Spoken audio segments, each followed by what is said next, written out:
Bom dia e bem-vindas à Manhã Mulher! Vamos começar o nosso programa com a orientadora familiar Érica Gregorini, que nos fala como podemos diferenciar o comportamento de afirmação e rebeldia normal na adolescência do comportamento e atitudes que devemos nos preocupar.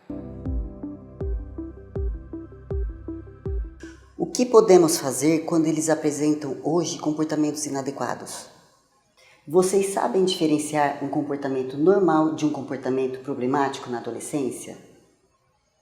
É essencial saber a diferença entre um comportamento típico da idade e um comportamento problemático, porque isso permite que os pais usem uma intervenção mais eficaz e direcionada para promover o desenvolvimento saudável do adolescente. O início da adolescência frequentemente deixa os pais preocupados e às vezes até desorientados, pois é nesse período que os filhos começam a desenvolver a sua própria identidade e senso de independência. Comportamentos impulsivos, desafiadores e irresponsáveis podem surgir devido à falta de regulação emocional e às alterações de humor típicas da adolescência.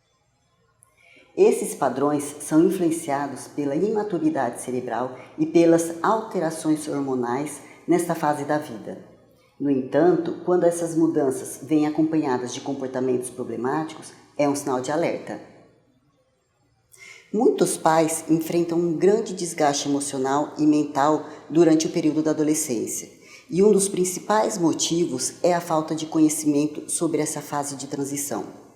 A adolescência é um período marcado por mudanças físicas, emocionais, sociais, cognitivas e comportamentais significativas, o que pode ser confuso e desafiador tanto para os adolescentes quanto para os seus pais. A falta de compreensão sobre essa mudança pode levar a mal-entendidos, conflitos, frustrações, tanto para os pais quanto para os filhos, além de influenciar negativamente o comportamento dos filhos.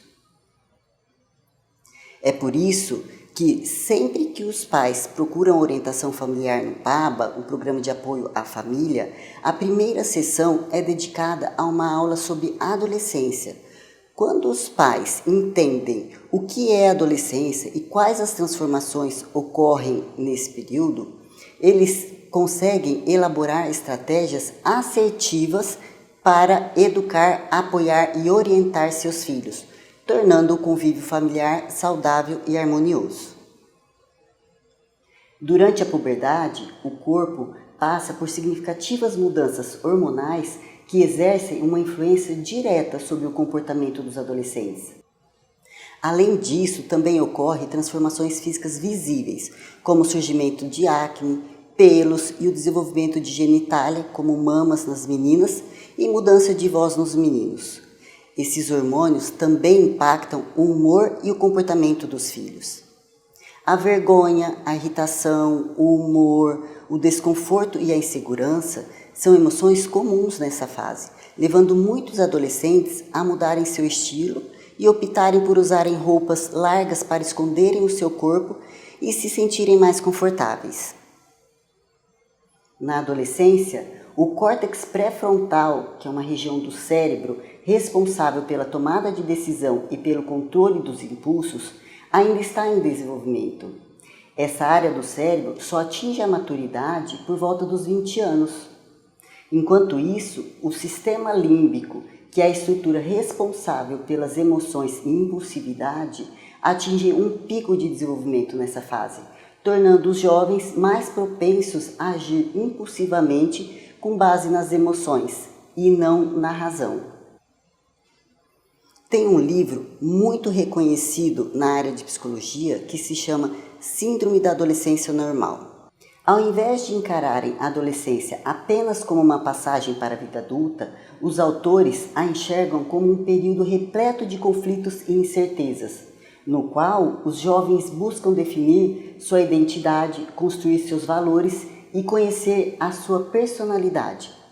Apesar do termo síndrome, o livro não trata a adolescência como uma doença, mas sim como uma exploração das características normais desta fase da vida. As principais características abordadas incluem o sofrimento pela perda do corpo e dos pais da infância, a busca pela identidade, a necessidade de pertencer a grupos de amigos, os questionamentos religiosos, a separação gradual dos pais, a atitude social reivindicatória, as flutuações de humor e a evolução sexual. Você já parou para pensar nas mudanças simultâneas que ocorrem na vida de um adolescente? Enquanto os adolescentes estão tentando entender sua identidade, seus cérebros estão em pleno desenvolvimento, o que gera uma série de pensamentos e emoções, tanto positivos quanto negativos. Essas emoções podem resultar em comportamentos típicos da adolescência ou em comportamentos problemáticos. É crucial diferenciar esses comportamentos para que os pais possam lidar adequadamente com a situação. Comportamentos normais na adolescência são aqueles que, embora possam causar desgaste para os pais, fazem parte do desenvolvimento saudável e não geram preocupações graves para o adolescente, sua família e a sociedade em geral. Esses comportamentos incluem desafiar os pais, questionar, expressar opiniões firmes, testar limites, manter o quarto desorganizado, procrastinar em tarefas e, ocasionalmente, mostrar rebeldia. Embora possam representar desafios, esses comportamentos são controláveis pela intervenção dos pais. Já os comportamentos problemáticos na adolescência são padrões de comportamentos que geram preocupação significativa para a família do adolescente e a sociedade em geral. Tais comportamentos frequentemente incluem a transgressão das normas sociais e o comprometimento do bem-estar emocional, físico ou psicológico do próprio adolescente, da sua família e das pessoas com quem ele convive. Os comportamentos problemáticos mais comuns são agressividade excessiva, confrontos frequentes, práticas de bullying, manifestações de preconceito ou racismo, isolamento social, resistência à realização de tarefas domésticas e escolares, além do abuso de substâncias ilícitas como álcool e drogas. A falta de uma hierarquia clara de autoridade dos pais é frequentemente observada em famílias onde o adolescente apresenta comportamentos problemáticos, podendo resultar em uma inversão de papéis, onde a autoridade é assumida pelo filho. Os comportamentos problemáticos na adolescência frequentemente servem como uma maneira de lidar com conflitos internos que podem estar relacionadas à desregulação emocional, causada pelas alterações fisiológicas normais da idade, ou como um mecanismo de defesa contra conflitos externos, como traumas emocionais relacionados ao bullying, pressões acadêmicas, conflitos e agressões familiares. A pressão excessiva e a cobrança por parte dos pais para que o adolescente assuma responsabilidade e atitudes de um adulto, o estilo de parentalidade autoritário, assim como o excesso de liberdade proporcionado por pais permissivos e negligentes na educação, também podem ser fatores para esses comportamentos desajustados. Além disso, um mau exemplo de comportamento dos pais e a influência do ambiente social, como a pressão para se encaixarem em grupos de amigos, mídia e ídolos, exercem uma influência marcante sobre atitudes e ações do adolescente. É importante investigar também a possibilidade da presença de transtornos mentais, como transtorno positivo desafiador, depressão ou transtorno de ansiedade, que podem se manifestar por meio de comportamentos problemáticos se não forem devidamente identificados e tratados. No entanto, a boa notícia é que é possível melhorar o comportamento do filho e fortalecer os laços familiares. O primeiro passo é investir no diálogo, promovendo uma comunicação aberta e empática entre pais e filhos, na qual os sentimentos e preocupações de ambos são respeitados e considerados. O diálogo pode ser uma excelente ferramenta para o filho se expressar e os pais descobrirem as causas dos comportamentos problemáticos. além de poderem encontrar soluções em conjunto. Segundo, a autoridade na família deve ser dos pais e não dos filhos. Porém, essa autoridade, ela deve ser saudável, sem excessos ou agressões. Em terceiro lugar, tenha paciência. Seu filho está passando por mudanças significativas, tanto físicas quanto emocionais, e está se redescobrindo. Respeite o tempo dele. Quarto, esteja presente e participe ativamente na vida dele. Embora seu filho possa querer manter um certo distanciamento, ter mais momentos sozinho ou com os amigos e sair mais, é importante não permitir que isso afaste vocês. Crie situações interessantes para que ele sinta interesse em passar tempo com a família. Que tal convidá-lo para ir a uma hamburgueria? Quinta dica: reconheça as qualidades de seu filho e elogie-o. Os adolescentes valorizam o reconhecimento dos pais em relação às suas atitudes e capacidades. Portanto, ao notar bons comportamentos, faça questão de elogiá-los. É fundamental também estabelecer limites e regras quando o filho apresenta comportamentos impulsivos. Ajuda no desenvolvimento de habilidades e autorregulação. Os filhos precisam sentir seu afeto, então demonstre isso através de um abraço, dizendo que o ama ou convidando para compartilhar uma refeição que eles gostem. Além disso, é essencial demonstrar o quanto eles são importantes para você. É responsabilidade dos pais oferecer um ambiente familiar seguro, harmonioso, estável e de apoio para desenvolver nos filhos habilidades de enfrentamento saudáveis e a lidar de forma mais controlada com os desafios que desencadeiam os comportamentos problemáticos. Se você está enfrentando uma fase conturbada na educação do seu filho, entre em contato. O programa PABA, criado por mim, é voltado para orientação parental e terapias para transtornos mentais e comportamentais, com o objetivo de oferecer apoio e soluções para promover o bem-estar familiar e o desenvolvimento saudável dos filhos. Agora vamos trazer um alerta para toda a família. Muitos são os casos de dengue em nossa cidade e especialmente os idosos sofrem muito com sintomas dessa doença. Quem nos explica é a doutora Elisângela Chaves, médica geriatra. O número de casos de dengue no Brasil nesse início de 2024 já triplicou em relação ao número de casos confirmados em 2023. E além do aumento da incidência da doença, o número de mortes também tem sido expressivo. Nesse contexto, a população idosa tem um risco consideravelmente maior de mortalidade pela dengue em comparação com indivíduos de outras idades. O idoso tem uma menor reserva fisiológica, tem diminuição da imunidade pelo próprio envelhecimento normal, além da presença de doenças crônicas como a hipertensão, o diabetes e doenças cardiológicas. Dessa forma, diante de uma doença como a dengue, o idoso tem maior risco de desidratação, hemorragias ou mesmo da necessidade de internação hospitalar e risco de óbito.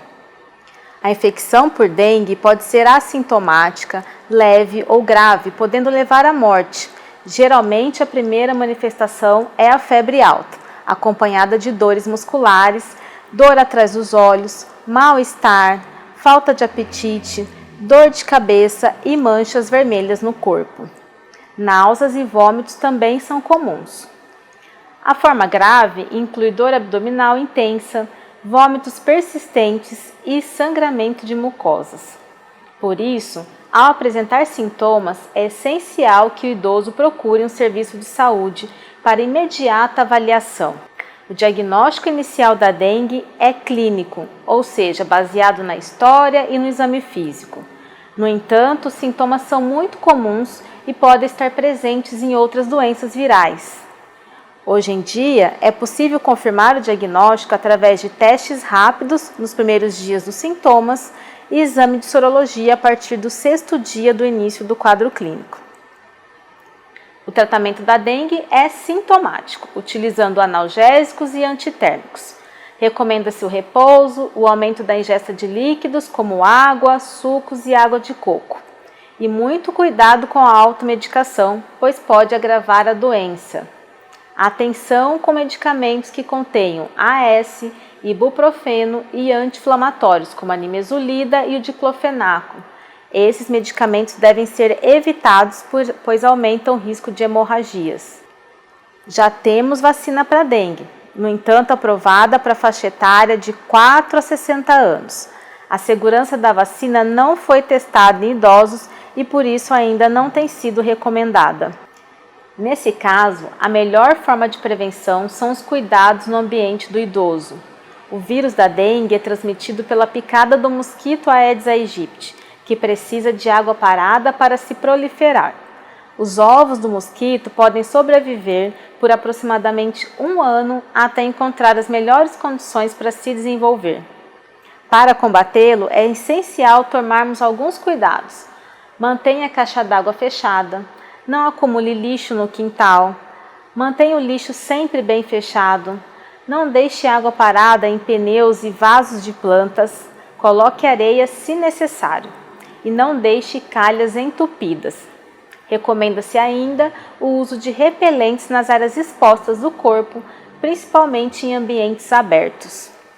Enfim, a dengue é uma doença séria e devemos cuidar do nosso ambiente domiciliar para que o mosquito não espalhe a doença, colocando em risco a nossa vida e a de outras pessoas. E eu vou precisar ir para um rápido intervalo comercial, mas logo eu tô de volta.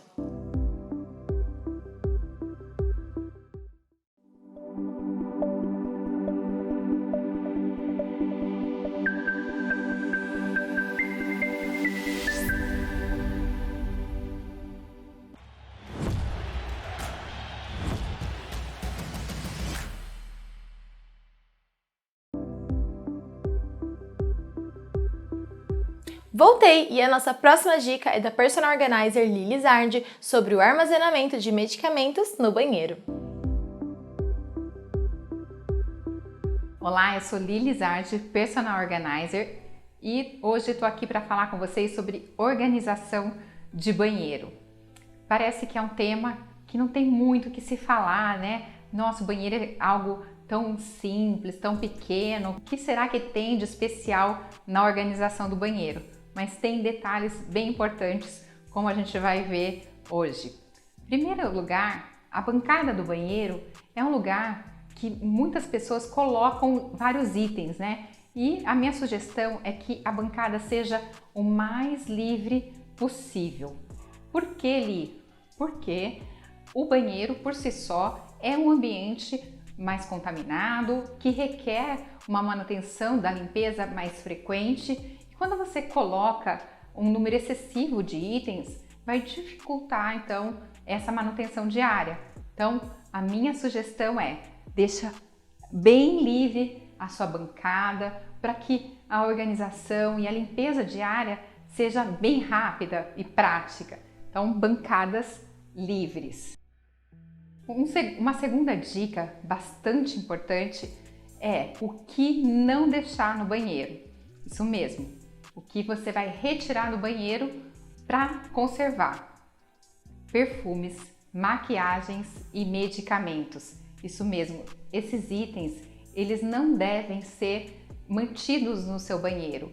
Por que, Li? Vou ter que tirar tudo isso? Sim, porque no banheiro há uma oscilação bastante grande de umidade e de temperatura, o que vai prejudicar a conservação desses produtos. Então, imagine só você tomando aí um medicamento que está no prazo de validade, mas que não está com seu efeito 100% por conta dessa alteração aí de temperatura e umidade que prejudicou. Ou mesmo uma maquiagem que está com algum fungo devido a essa oscilação e te dá uma alergia. Então é bastante importante essa questão de eliminar do seu banheiro, na medida do possível, esses itens. De repente você tem uma luz mais especial no seu banheiro que você planejou, né, para fazer a maquiagem nesse local, não tem problema, né? Você mantém esses produtos fora do banheiro, de repente numa bandeja organizadora, e que seja fácil de trazer para o banheiro, então, para esse local mais iluminado, com essa iluminação especial, para você fazer sua maquiagem, mas na medida do possível retire esses produtos de dentro do seu banheiro, que vai de fato fazer com que eles tenham a sua validade, a sua conservação preservadas. Viu só como é importante a organização do seu banheiro? Então eu quero saber se você mantém um desses itens aí, conta aqui para mim nos comentários e me mande foto para eu saber para onde foi, para onde você levou, como você organizou esses itens.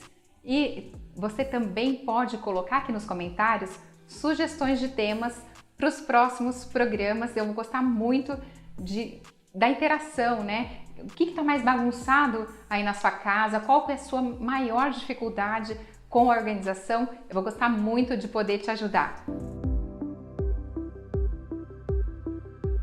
E agora, a última parte do bate-papo sobre mandalas com a Dani Sumitra.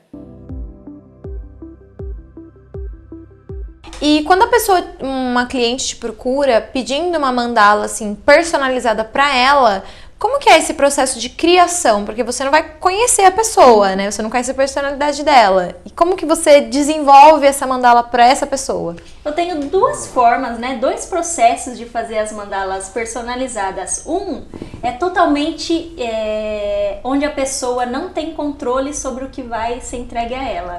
Legal. Que eu vou pedir algumas informações, como data de nascimento, horário, que eu vou ver o mapa astrológico dela. Vou pegar essas informações.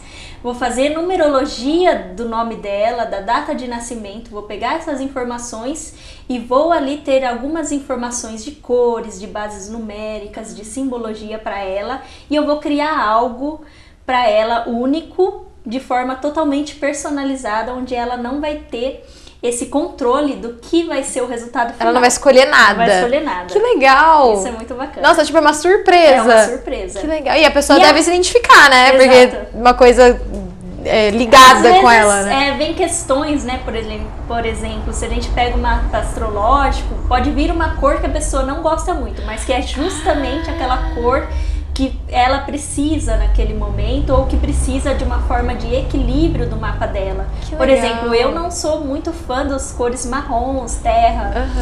Eu já amo. Porque no meu mapa já falta terra, então essa cor eu devia trabalhar muito, e eu não sou muito chegada. Então, olha só.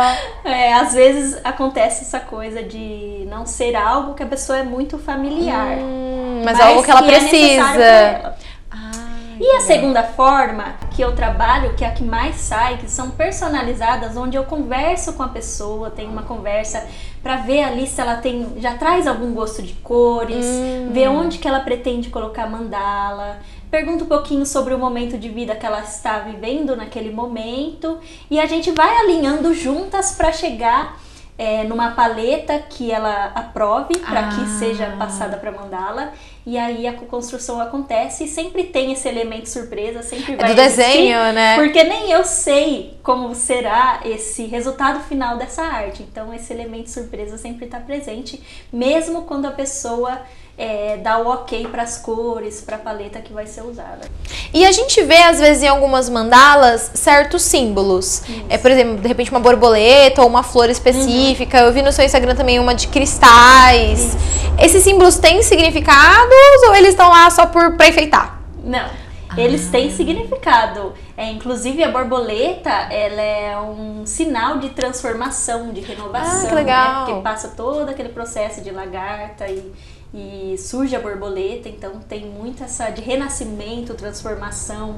Então tudo que é colocado principalmente no centro de uma mandala ganha um potencial energético imenso, porque é a parte mais importante da mandala, é o centro. É o centro. Então quando a gente coloca ali um símbolo, né, que nem esse do cristal que você comentou, que é uma ametista, a ametista já traz essa simbologia de transmutação, de transmutar energias, de proteção.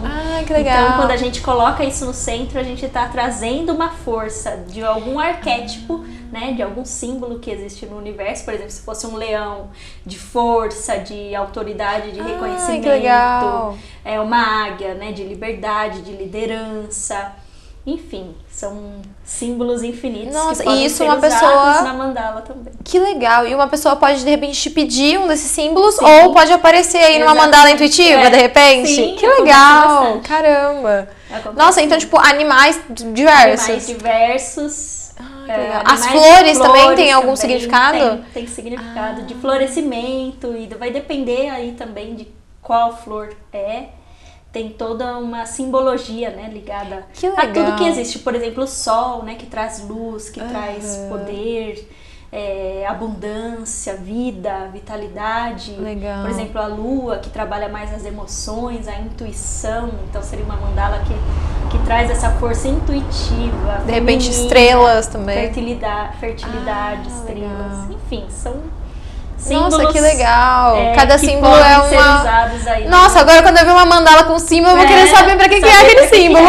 Com certeza. Vou ficar lá tem pesquisando. significado. Que Com legal, certeza. sensacional. Não é à toa. E pro pessoal aí de casa que quiser conhecer um pouquinho mais do seu trabalho, deixa suas redes sociais aí, o seu site, o pessoal poder conhecer e se apaixonar também. Já fucei lá nas suas redes sociais e, gente, as mandalas são maravilhosas, lindíssimas, gratidão, lindíssimas. Gratidão. Então passa aí todas as suas redes sociais, Instagram, site aí pro pessoal de casa. Tá certo. Olha, nas redes sociais você pode me encontrar lá no Facebook, através do perfil Mandalas Dani Sumitra, e também no Instagram Mandala Sumitra. E é isso, as redes sociais. Tem seu site também? Tem meu site, né, danisumitra.com.br. Legal. E eu tô ali sempre presente nas redes sociais. Com várias fotos bonitas. Compartilhando um pouquinho dos processos, das artes, enfim. Legal. E para as pessoas que quiserem fazer o seu curso também, pelas suas redes sociais, elas conseguem o acesso, direciona elas. Isso, o acesso direto ao curso online, porque ele não é um curso que está fechado. Então, a pessoa pode entrar a qualquer momento, porque ele é um curso aberto. Então, a jornada de cada um se inicia a partir do momento que ela entra, né, no curso. Legal. E aí ela vai fazer no tempo dela, vai assistir quantas vezes quiser, do celular, do computador, enfim. E vai ter na sua assessoria aí também. Exatamente. Muito legal. Bom, então sigam a Dani aí nas redes sociais, gente, pra vocês se apaixonarem pelas mandalas. Eu tenho certeza que vocês vão amar. Chegamos ao fim de mais uma Manhã Mulher, mas amanhã te encontro novamente aqui no Diário Campineiro. Um grande beijo pra você e até amanhã!